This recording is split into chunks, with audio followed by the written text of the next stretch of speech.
Welcome back students. Uttar Pradesh basic Shiksha Parishad द्वारा संचालित online classes में आपका स्वागत है। आप अध्ययन कर रहे हैं कक्षा 7 गणित से अभ्यास 2 घातांक की एक्सरसाइज बी का। आइए अध्ययन करते हैं। अध्ययन से पूर्व थोड़ी सी कुछ बेसिक जानकारी प्राप्त करते हैं। तो पहली मुख्य बात जो हमें याद रखनी है इस एक्सरसाइज को सोल्व करने से पहले, उन पर थोड़ा आप ध्यान दीजिए। पहले बिंदु तो ये है कि आधार समान होने पर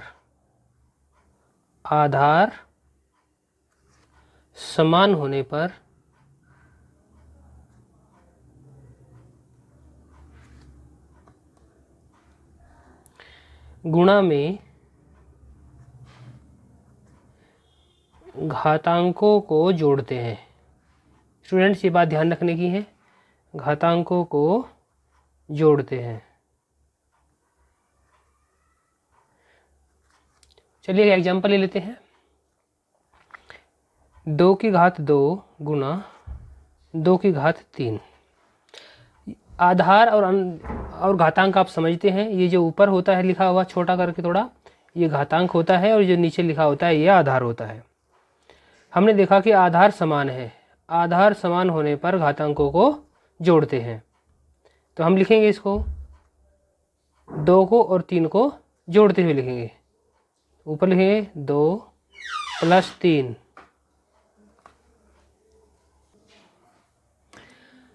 तो 2 की घात 2 + 3 इस तरह करेंगे और फिर इन घातों को जोड़ दिया जाएगा। ये हो जाएगा 2 की घात 2 और 3 मिलकर के 5, 2 की घात 5। तो ये इसका हल हो गया। अगर मान बताने के लिए कहा जाए तो फिर हम 2 को 5 बार गुणा में लिखेंगे और इसका मान निकालेंगे। खैर, जो बात हमें याद रखने की है पहले ये है कि आधार समान होने पर गुणा में घातांकों को जोड़ते हैं। आधार समान होने पर, आधार जो आप जानते हैं, ये 2 इधर आधार है और इधर ये 2 आधार है, ये दोनों इधर भी 2 है इधर भी 2 है, ये समान है, तो हम घातों को जोड़ देंगे। एक पॉइंट तो ये याद रखने वाली बात है। दूसरा पॉइंट ये है कि आधार समान होने पर, ये तो हमने गुणा में कहा जब गुणा का चिन्ह बीच में था। अगर भाग का चिन्ह हो तो क्या करेंगे? आधार समान होने पर, आधार समान होने पर भाग में घातांकों को घटाते हैं। ये बात ध्यान रखने वाली है, घटाते हैं। हमने कहा आधार समान होने पर गुणा में घातांकों को जोड़ते हैं और आधार समान होने पर भाग में घातांकों को घटाते हैं। यही बात ऊपर वाला ही ले लेते हैं हम। अगर कि 2 की घात 2 भाग 2 की घात 3, अगर ये हमारे सामने होता तो हमें क्या करना था? हमें फिर ये 3 इस 2 में से घटाना होता। ऐसे 2 की घात 2 - 3, अर्थात क्या बचता हमारे पास में? 2 की घात -1। समझ रहे स्टूडेंट्स? आधार समान होने पर गुणा में घातांकों को जोड़ते हैं, आधार समान होने पर भाग में घातांकों को घटाते हैं। इसके लिए हम आपको एक्सरसाइज दे रहे हैं, साथ के साथ वो आपको करना भी है। 2 की घात 4 भाग 2 की घात 2। तो आप कैसे करेंगे इसको? ध्यान रखेंगे, चिन्ह को ध्यान को रखना है बीच में, आधार को भी और चिन्ह को भी। आधार समान है और चिन्ह बीच में हमारा भाग का है, तो हम क्या करेंगे? अब घातों को घटाएंगे। 4 में से हम 2 घटा देंगे, हमारे पास बचेगा 2 की घात 2। अब आपके लिए दिया जा रहा है, आपको उसकी तैयारी भी करनी है उसी तरीके से। 2 की घात 5 भाग 2 की घात 3 आपको करना है सॉल्व। समझिए स्टूडेंट्स? नेक्स्ट देखेंगे आप 2 की घात 6 भाग 2 की घात 2। तो आपको 3, 4 और 5 नंबर की एक्सरसाइज आपको प्रैक्टिस करनी है इसके लिए, ताकि हमें ये रूल याद हो जाए। अगर आपको इसके रूल याद हो जाते हैं तो इसको एक्सरसाइज को सॉल्व करना बहुत ही आसान होगा। नेक्स्ट देखते हैं नंबर 3 हमारे पास क्या मुख्य बात आती है। अभी तो हमने बात करी कि आधार समान हो तो गुणा में घातों को जोड़ते हैं, आधार समान होने पर भाग में घातांकों को घटाते हैं। लेकिन ऐसा हो जाए कि घातांक समान हो, तब क्या होगा? घातांक समान होने पर, घातांक समान होने पर आधार की गुणा करते हैं,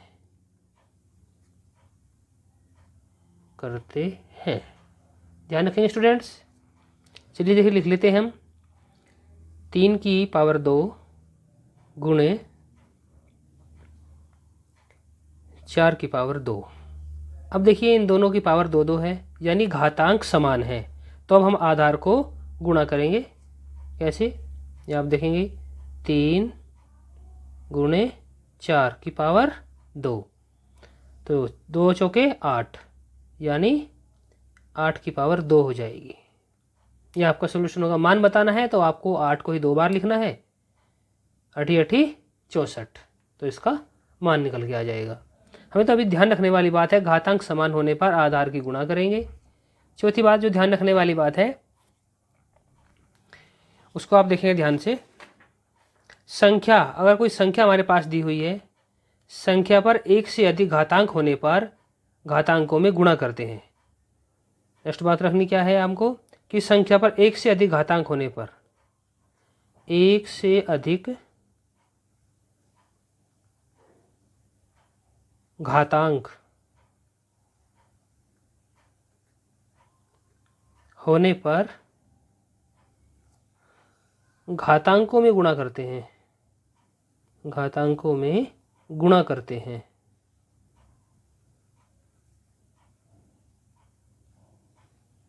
कैसे? जरा ध्यान से देखेंगे आप। लिखा होगा 2 की पावर 2 की होल पावर भी दे रखी है उसमें 3। तो आप इसमें कैसे करेंगे? हमने देखा कि 2 की घात दे रखी है और उसकी भी एक और घात दे रखी है, यानी डबल घात हो गई। तो इसमें हम क्या करेंगे? इन घातांकों की गुणा करेंगे आपस में। 2 की पावर में हम यहाँ पे 2 गुणा 3 इनकी गुणा कर देंगे, तो 2 तिये 6, 2 की घात 6, ये हमारा सॉल्यूशन हो जाएगा। इसका मान निकालना होगा तो 2 को हम 6 बार लिखेंगे और जो गुणनफल आएगा वो इसका मान होगा। नेक्स्ट बिंदु याद रखने वाली बात जो है यह है कि यदि किसी संख्या पर 0 घात हो, नेक्स्ट बिंदु जो याद रखने वाली बात है कि कोई संख्या दे रखी है, संख्या कोई परिमेय संख्या होनी चाहिए और वहाँ 0 जो है शून्य नहीं होने चाहिए क्यू के बराबर में। Q is not must be equal to 0। तो देखिए कैसे दिया हो, यदि a की घात 0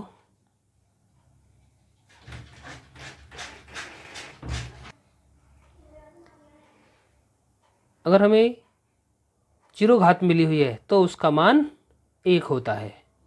ये ध्यान रखने वाली बात है। हमें दिए संख्या हमारे पास 2 और 2 की घात है हमारे पास 0, तो वहाँ उसका मान क्या होगा? 1 होगा। समझे स्टूडेंट्स? हमारे पास कोई सवाल है ऊपर भाग के निशान वाला, हम देखें ध्यान से। 2 की घात 8 गुणे 2 की घात 8, इसको हम कर रहे हैं। तो देखा हमने कि जब गुणा का निशान बीच में होता है तो घातांकों को जोड़ते हैं। लेकिन अगर यहाँ आ जाएगा हमारे पास में 2 की घात 8 जमा 8 बराबर क्या हो जाएगा? 16, 2 की घात 16 हो जाएगा। लेकिन अगर यहाँ 2 की जगह 2 की घात 8 और बीच में भाग का निशान होता, भाग का चिन्ह होता और ये 8 दिया होता, तो हम क्या करते? तब जब समान हार होते हैं और बीच में भाग का चिन्ह होता है तो हम घातांकों को घटाते हैं। अब यहाँ पे घटाते हैं इसको, 2 की घात 8 माइनस 8, तो क्या बचेगा? 2 की घात 0 बचेगी।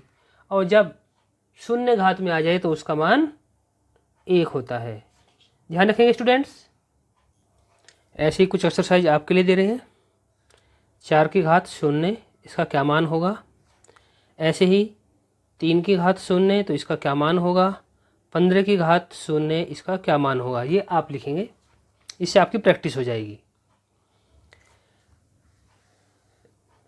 नेक्स्ट बिंदु ध्यान करते हैं। अब हम बढ़ते हैं थोड़ा एक्सरसाइज की ओर अपनी। एक्सरसाइज के लिए पहला सवाल देखते हैं। तो हमारी एक्सरसाइज में पहला सवाल आता है, सरल कीजिए। सरल करना है, ध्यान देंगे। पहला क्या दिया है, 3 की घात 7 गुणा 3 की घात 8। स्टूडेंट ध्यान देंगे, हमें क्या करना है, जब आधार समान हो तो गुणा में हम क्या करते हैं, घातों को जोड़ देते हैं।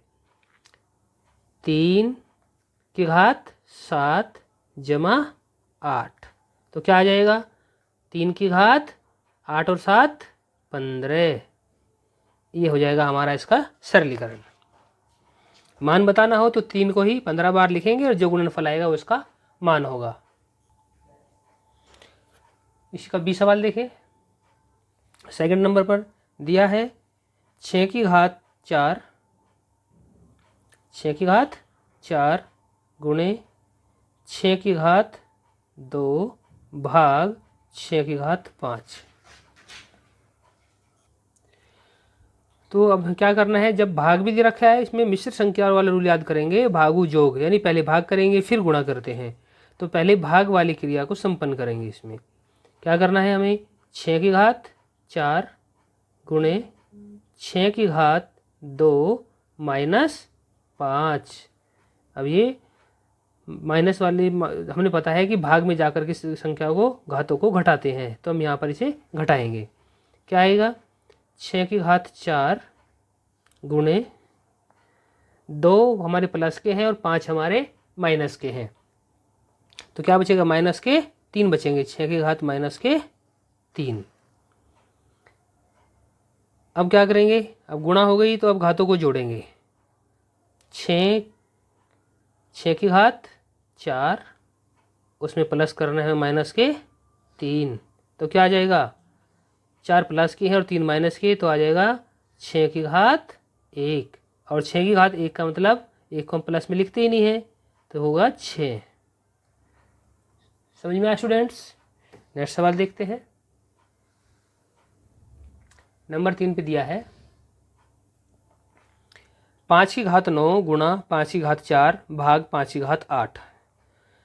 5 की घात 9 गुणे 5 की घात 4 और भाग में दिया है 5 की घात 8, तो 8 को हमें क्या करना है, इसमें से घटाना है। पहले उसी क्रिया को करेंगे जहाँ पर भाग दिया होता है, तो हम इसे घटाएंगे। क्या आएगा हमारा, 5 की घात 9 गुणा 8 हमारे माइनस के हैं और 4 हमारे प्लस के, तो आ जाएंगे माइनस के 4। 5 की घात माइनस के 4 आ जाएंगे। अब गुणा हो गया, यहाँ पे पहले भाग था, अब हमारे इन दोनों के बीच में गुणा करनी है। गुणा में घातों को जोड़ते हैं, तो क्या करेंगे हम, 5 की घात 9 plus minus 4, plus minus minus हो जाएंगे, जब इनकी गुणा करेंगे तो चिन्ह बदल जाएंगे। तो यहाँ पे हम देखेंगे संख्या हमारी ज़्यादा प्लस की है या माइनस की, प्लस की ज़्यादा है। तो जब 9 प्लस के हैं और 4 माइनस के, प्लस में से 4 घटाएंगे तो हम प्लस के 5 बचेंगे। क्या आएगा हमारे पास में, 5 की घात 5। बस यही इसका सॉल्यूशन होगा, ये होगा इसका आंसर। अगर मान निकालना है तो फिर इसकी 5 की गुणा 5 बार आप करेंगे 5 में, और वही जो गुणनफल आएगा वही इसका मान होगा। नेक्स्ट सवाल दिया है 2 की घात 2 गुणा 5 की घात 2 प्लस 5 गुणा 2 की घात 5। तो इसमें आप देखिए, इसमें आधार समान नहीं है और घात भी समान नहीं है, तो इसे हम, इसमें कोई सा रूल नहीं लगता है, तो इसे हम साधारण तरीके से सरल करेंगे। यानी पहले इनके गुणनखंडों को लिख लेंगे, 2 बराबर करके 2 गुणा 5 गुणा 5 प्लस 5 गुणा 2 गुणा 2, 5 बार 2 2 लिखेंगे, 2 गुणा 2 गुणे 2। अब हम क्या करेंगे, इनको और इनको जोड़ लेंगे, गुणा कर लेंगे इनको फिर इनको जोड़ लेंगे।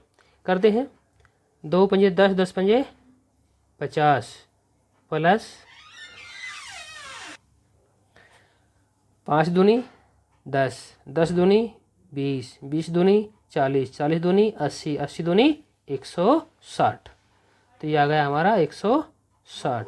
अब इन दोनों को जोड़ के क्या आ रहा है हमारा, 50 और 160 को हम जोड़ेंगे तो 210। ये हमारा इसका सॉल्यूशन होगा। समझ में आया स्टूडेंट्स?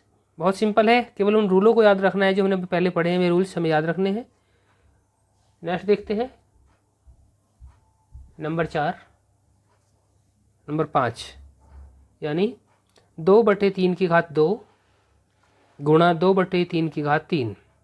यानी आधार हमारा समान है और गुणा करनी है। बटे को चक्कर नहीं, इससे कोई डरने की जरूरत नहीं है। 2/3 इसमें लिखा हुआ है, यहाँ पर 2/3 लिख रहा हो, यहाँ पर ABCD कुछ भी लिखा हुआ हो, या कोई भी संख्या आधार में समान होना चाहिए। आधार समान है, ये बात हमें ध्यान रखनी है। तो 2/3 की पावर 2, और चूंकि ये गुणा है तो इन घातों को गुणा में हम जोड़ते हैं। हमें पता है 3 को यहाँ पर जोड़ दीजिए। 2/3 की घात 2 जमा 3। चूंकि हमारे आधार समान थे तो इसलिए हम घातों को जोड़ेंगे। क्या आ जाएगा? 2/3 की घात 5। आया समझ स्टूडेंट्स? यही हमारा इसका हल है। अगर मान बताना हो तो फिर नीचे ऊपर दोनों में गुणा करेंगे, उनका मान निकालेंगे। नेक्स्ट सवाल देखिए, दिया है 4/9 की घात 3 गुणा 4/9 की घात 4 भाग 4/9 की घात 5। 4/9 से हमें कोई घबराने की जरूरत नहीं है, हमें तो ये केवल एक आधार मानने की, आधार दे रखा है और तीनों में बराबर है। तो हम इसे करेंगे अब 4/9 की घात 3, बोले हमारे साथ, बोलते रहे, गुणा 4/9 की घात 4, और भाग दे रखा है तो भाग में पता है घातों को घटाते हैं। पहले हम भाग की क्रिया को करेंगे, जो हमें पता है पहले भाग करते हैं फिर गुणा करते हैं। तो 4 हमारे प्लस के हैं और इसमें से हमें घटाने हैं 5। क्या आएगा हमारा सॉल्यूशन? 4/9 की पावर 3 हो जाएगी, गुणा 4/9 की घात 4 में से 5 जाएंगे, क्या बचेगा? माइनस का 1, क्योंकि 5 ज़्यादा है। 5 कैसे हैं? 5 हमारे पास ज़्यादा है, माइनस के हैं, और प्लस का है हमारे पास 4। तो जब इसे गुणा में हम इसको घटाएंगे तो क्या होगा? प्लस माइनस करेंगे इसको यहाँ से, तो ये एक हमारे पास में माइनस का बचेगा। तो अब इसको हम करते हैं इसकी गुणा, 4/9 और 3 में प्लस करेंगे माइनस का 1। तो क्या आ जाएगा हमारे पास में? 4/9 की पावर 3 हमारे प्लस के हैं, 1 माइनस का है 2। बस यही इसका आंसर होगा। चूँकि मान नहीं बताना है तो यही इसका आंसर हो जाएगा। तो स्टूडेंट्स समझ में आया आपका? हमने पहले भाग की क्रिया की, 4 में से भाग की क्रिया में घातों को घटाते हैं, तो हमने 4 में से 5 को घटाया, हमारे पास बचा 4/9 की घात 3 गुणे 4/9 की घात -1। चूँकि माइनस के 5 में से हमने प्लस की 4 घटाई तो माइनस का 1 बचा। फिर हमने इनको घातों को जोड़ दिया। जब इन घातों को हमने यहाँ पे जोड़ दिया, हमारे पास आ गया 3 हमारे पास प्लस के हैं, माइनस का हमारे पास में 1 है, तो 2 हमारे पास बच गए प्लस के। 4/9 की घात 2, ये हमारा सॉल्यूशन हो गया। नेक्स्ट सवाल देखते हैं, दिया है सरल कीजिए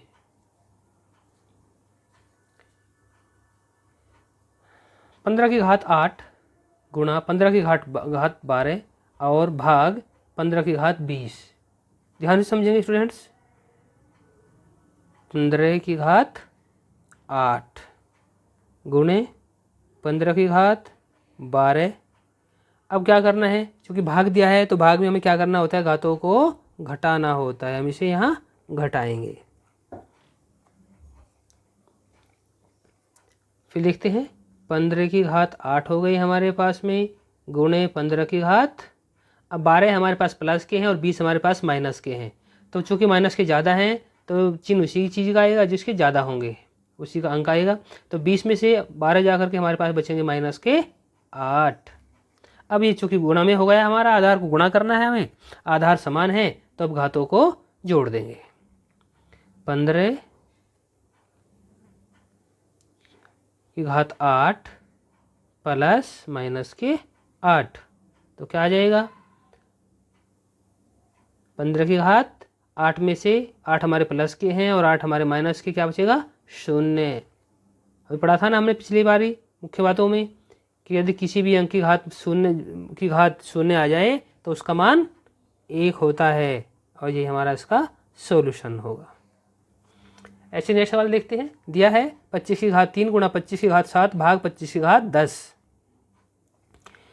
25 की घात 3 गुणे 25 की घात 7 और आगे दिया है भाग करके। भाग में हम घातों को घटाते हैं तो 10 को जो है 7 में से घटा देंगे। क्या आएगा सॉल्यूशन, 25 की घात 3 गुणे 25 की घात 7 हमारे प्लस के हैं, 10 माइनस के हैं, तो प्लस माइनस माइनस माइनस के हमारे पास बचेंगे 3।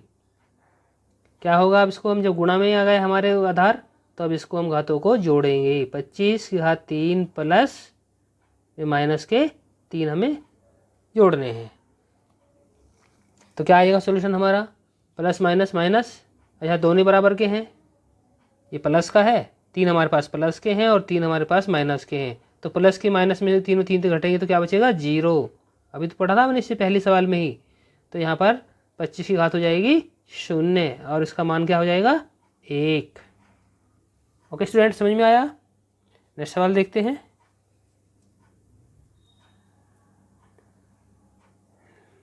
दिया है 1/2 की घात 6 गुणा 1/2 की घात 3 भाग 1/2 की घात 8।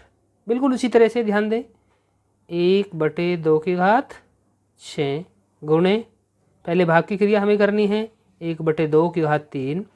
अब भाग की क्रिया क्या करनी है, क्योंकि ये 8 है हमारे पास में, इसको 3 में से घटाना है, -8।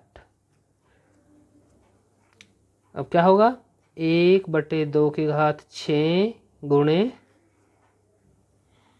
1/2 की घात, माइनस के 8 है प्लस के 3 तो माइनस के 5 हमारे पास बचेंगे। फिर अब चूंकि हमारे आधार बराबर हो गए हैं और इसमें गुणा करनी है हमें, तो घातों को जोड़ेंगे। 1/2 गुणे 1/2, तो ये हमारे पास यहाँ पर थे 6, इसकी लिखने की आवश्यकता नहीं है, यहाँ लिख लेते हैं 6 माइनस 6 और इसमें प्लस कर देते हैं माइनस के 5। तो हमारे पास बचेगा अभी, जब हम 6 में से 5 घटाएंगे तो प्लस का 1 बचेगा, 1/2 की घात प्लस का 1, और जिसकी घात 1 हो जाती है उसे हम लिखते ही नहीं है। इसका मतलब क्या बचेगा हमारे पास 1/2 और यही आंसर होगा। ओके स्टूडेंट्स, नेक्स्ट इसी एक्सरसाइज के नेक्स्ट सवालों को हम देखेंगे इसके दूसरे पार्ट में। तब तक के लिए आप इसकी प्रैक्टिस कीजिए। Have a good day, bye.